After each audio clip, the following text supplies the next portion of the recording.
Yeah, it's so Millville. I mean, this is your house. This is this weekend. Big announcement and stuff. So, look, you could have kept going though. I imagine the club team would have you back and your brother's there, so even better. And but you said you from the third round on, you knew there was going to be time. What was the reasoning? I mean, what is this the reasoning behind this and the idea behind? Hey, it's just time to call it a career. Yeah, it's definitely not just one thing. It's a lot more nuanced than that. It's the arm injury I had in Colorado last year. That was really something that took a lot of wind out of my sails, just because that was a really painful injury. And to be honest, just the grind that goes with trying to be competitive at the top level. I've been doing it for a long, long time. The travel. My wife and I, we'd like to kind of start a family, and she always told me, she's like, no kids till you're done racing, which, that's something we agree on together. And, I think the risk, like you get to a certain point where I don't really want to keep risking it, day after day, week after week, and race after race, and the travel. And it's just a lot of things that, cumulative fatigue, right. The injuries, all that stuff kind of together. You know how it is. It's been 15 years I've been kind of doing this. So no, you're right. And also too, like, it doesn't come, I don't think, you're not a Ken Roxon that maybe can't ride all week and show up and do pretty well. I mean, you have to put the work in off the bike, on the bike to be at your best, right? You're sort of a self-made guy to be on podiums and stuff. And I imagine that you can't chill. You can't take too much time off for yourself. Otherwise it catches up to you. So now the grind is even more so, Yep. Yeah, and don't get me wrong, like, I love training. Like, that's one of the reasons why I've made it 15 years in this career was I love running, I love cycling, I love more recently, like, lifting weights. It's been an attribute of my career, I feel like, to my longevity of my career. But just the crashes take a toll. Like, the concussion I had in Orlando, that was pretty bad. And then even again this year in St. Louis, kind of hit my noggin a little bit in that Triple Crown. And it was just like, gosh, I don't know how many times I want to keep doing that. Definitely seems like that 450 bite's a little harder than the 250. But, I think you get to a certain point where it's like you got to kind of, like, I feel like I'm proud of what I accomplished, and going from a privateer to factory and winning races, being in contention for outdoors, like, basically 3 years in a row from 16 to 18, and, like, representing USA for Dis Nations. So I just feel like there's some things that are coming up in the next stage of life that I'm excited about, and I'm kind of ready for it. Troll training's doing well, right? You've come on here, you've talked about that. You and Westling doing troll training. It's going well for you? Yeah, so that's kind of another thing is, when you're a racer and you're all in on focus on racing and training and sleeping and eating, just that's all 24/7, right? Whereas, like, now with this, basically, like, whatever I would think about, like, what I'm going to do after racing, I'm like, dude, I don't know. Like, what am I going to do? I think as racers and all athletes, you kind of have that question. And I feel like when John and I started troll training, it gave me some excitement about working with other people, from vet riders to BC amateur guys. There's a couple international guys, and it kind of seemed like it was a cool outlet where I'm able to share my experience and my wisdom that I've gained throughout my career. And also, it's, financially kind of been helpful for us to, maybe a job post-career. Right. Now, you work with vet riders, you said? Yeah, we have quite a few vet guys. Where do I how do I contact you? We got a World Supercross coming up. I mean, Alex, how old are you now? JB, you've been a vet rider for 8 years. I have. That's facts. Yeah. That is facts. Yeah, I mean, hey, listen, do you think – so JB thinks that you may race again in the future. We were talking about this at lunch. And I don't know, like, what it is or, like, on what level, but, JB's doing a World Supercross here. Maybe that's not something that, you'll sign up for. But do you anticipate, Alex, racing something somewhere, part-time, or, Zacho or Webb's out doing J-Day Enduros? Do you think you see yourself doing that kind of stuff? Or is it, like, what do you see? To be honest, I haven't really thought about it a whole lot, but I would enjoy.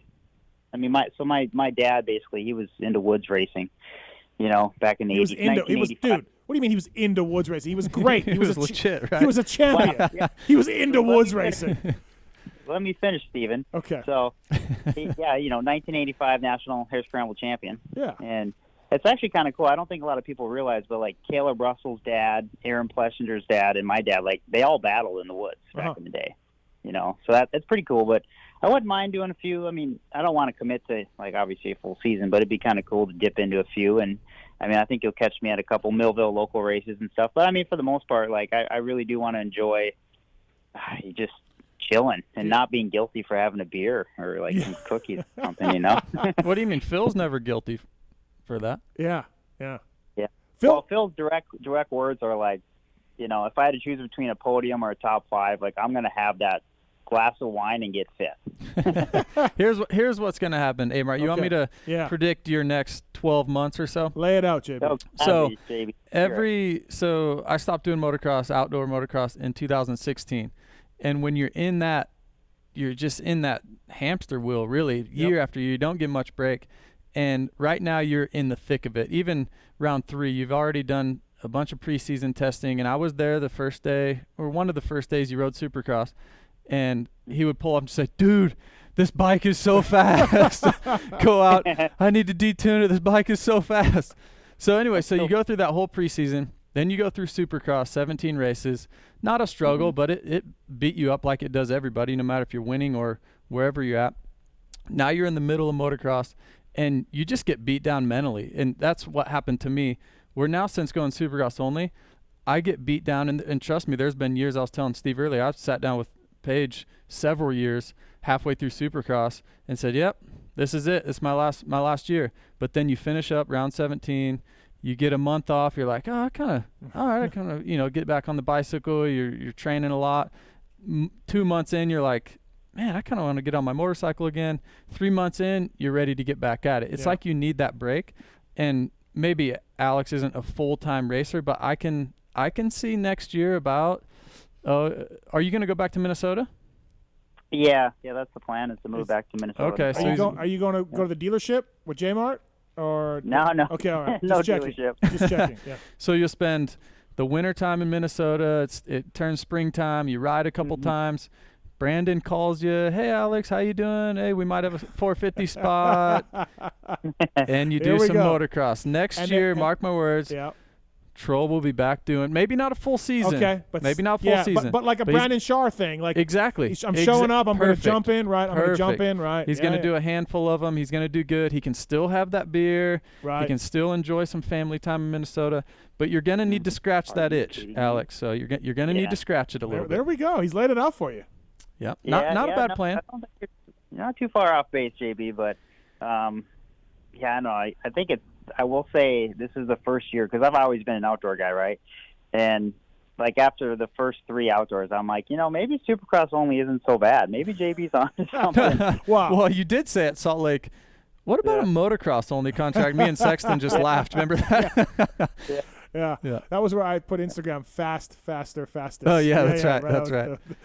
But no, I mean, definitely, you're definitely not wrong. I mean, that's why I said in my little Instagram news thing that, I'm done from full-time racing, because I feel like when you say full-time racing, like that's, 12 months out of the year, it's all you're doing, right? I mean, we take a month off in September, but really you're just recharging the batteries real quick, because I'm definitely out of the game in terms of like dedicating my entire life around it, I mean, come next summer, who knows? But at the same time, I'm really like looking forward to the next chapter of my life, and I want to, with Troll Training and me and John Westling and helping out with my parents at Spring Creek, and my wife and I are starting a family. Like, there's some stuff that is appealing and exciting to me, and I'm looking forward to that. Well, listen, we got 6 more to go, and I was talking to Dunge last week.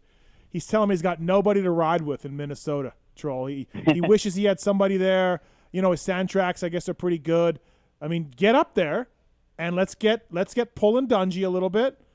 Pull him up to your speed. Get him up to speed, and then you guys can battle the second half. Yeah.